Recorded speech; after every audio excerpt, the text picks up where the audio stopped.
આજ પછી છે ને તું મને કોઈ દી તાર પપ્પાની ઘરે આવવાનું કેતી નહીં હો. દિવાળી હોય કે ગમે એવો તહેવાર હું આવવાનો જ નથી. કેમ? તહેવારમાં તો આવવું પડે ને, તમારે વયું શું જાય? તહેવારમાં આવવું હું પડે? ઓલી કાજુ કતરી લઈ આવ્યા એ તો બરાબર ને, મને આપી હોત ખાવા. મેં લીધી ના મોઢામાં જો મૂકવા ગયો ને ત્યારે તો આમ ચાલુ થઈ ગયું કે કાજુ કતરીના ભાવ તો જો કેવા વધી ગયા.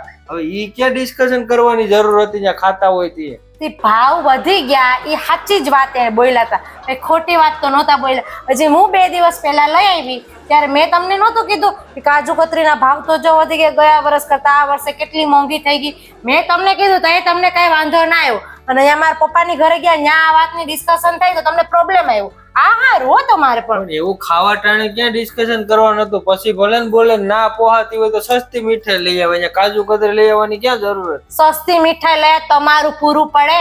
મને સંભળાવીને અડધી કરી દે. આવી મીઠાઈ લઈ આવે તારે પપ્પાને ઘેર ગઈ, આવી મીઠાઈ લે, આવી મીઠાઈ લે.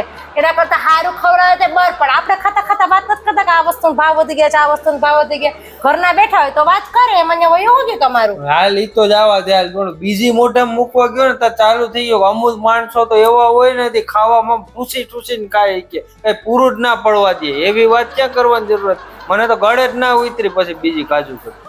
વાંધો નહીં, પણ હવે તમને કોઈ કહેતું જ નહોતું. તમે અમુક માણસોમાં આવો, એ બીજા બહારના માણસોની વાત કરતા, આપણે બધા ઘરના માણસો બેઠા હતા તો ત્યાં આ વાતની ડિસ્કશન થઈ. તમે ક્યાં આવું માથે ઓઢવાનું જ આવે? પણ ક્યાં ટાઈમે કેવી વાત કરવી જરા ખબર તો પડવી જોઈએ ને. ઓલું મોઢામાં ખાવા જાય તે વાત કરે તે પછી ગળે કોડિયો ઉતરે કોઈ દી વાતો કરે. તમારે છે ને બસ ખોચા જ કાઢતા આવડે. ક્યાં મારા ઘરનાનો વાક કાઢવો નહીં, જોઈને જ બેઠા હો કે કાંઈ કા બોલે એટલે હું સીધો સંભળાવી લો, કાંઈ કા બોલે. હાવ મારા ઘરનાથી તમને શું વાંધો છે એ મને નથી સમજાતું. હાવ ઈ તો મુય બોલો નાન ખટાઈના ભાવ એટલા છે, ઓના એટલા છે, ગાંઠિયા એટલા મોંઘા થઈ ગયા. સ્પેશિયલ નાન ખટાઈ મગાવી હતી, જોઈતી તમે ડ્રાય ફ્રૂટ વાળી નાન ખટાઈ બનાવડાવી હતી સ્પેશિયલ.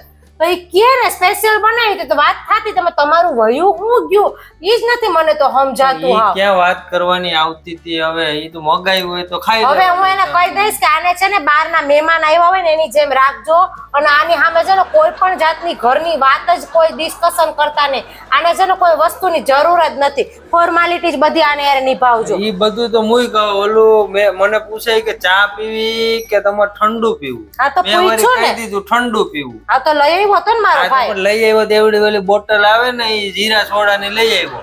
ઈ પાછો ઓલો દોડતો આવ્યો ને સીધી આમ ખોરામાં ઘા કરી.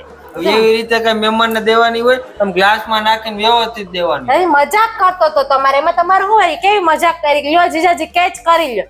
એમાં તા વયું શું ગયું તમારું? મજાક હોય કઈ આમ સીધી ઘા તો સારું થયું. માથા બાથામાં આવી માથું ફોડી નાખે. ત્યાં તમે 10 રૂપિયાની બોટલમાં માથું ફૂટી ગયું. તમને છે ને કઈ હોય જ નહીં, પાણી ગ્લાસ જ દઈ દેવે, કઈ દેવાય જ નહીં.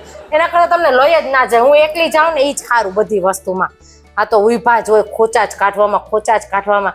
હા કોણ જાણે હું તમારા મારા ઘરના પ્રત્યે વાંધો છે એ જ મને તો સમજાતું હવે તો આવવાનું જ નથી. હવે આજથી પૂરું. હવે મારે લઈ ન જ જાવ આજથી. તમને કઈ કામ ના આવવા દે અહીંયા મારી ઘર એટલે એને ખબર. હવે હું કેમ પેલું કરું ને ખબર પડે એને. હા તે હમણાં અઠવાડિયે 10 થી પછી આવવાના જ છે. આવવા દે તો છે ને વારો કાઢવાનો છે. ઘા કરું ખાવાનું બધું છે ને છૂટું ઘા કરું. પેલા તો પાણીનો ગ્લાસ ઘા કરું ખોરામાં, પછી થાળી ઘા કરું છૂટી, પછી ઠંડુ ને બધું છૂટું ઘા કરું. હોશિયારી કરતા જાવ ને હવે ખબર છે વરી એવી બધી હોશિયારી કરતા આવે.